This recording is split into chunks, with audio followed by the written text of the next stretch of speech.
Barbados తుఫాన్లో చిక్కుకొని 3 రోజుల తర్వాత భారత్కి చేరుకుంది టీమిండియా.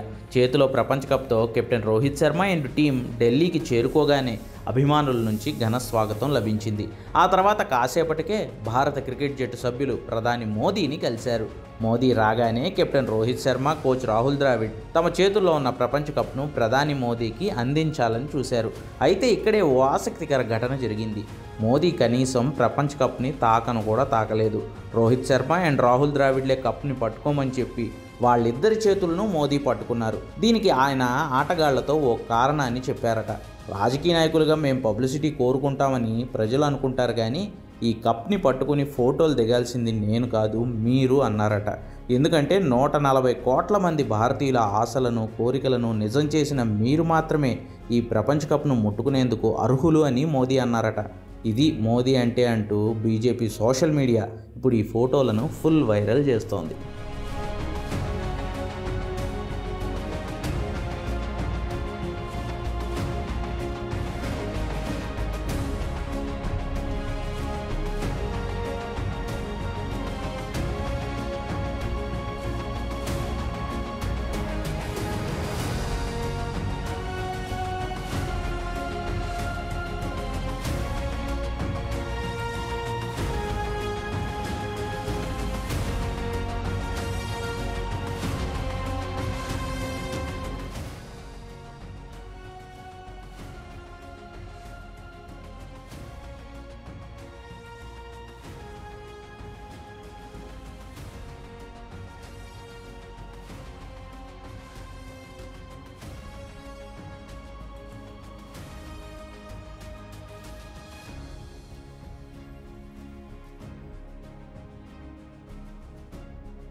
Thank you.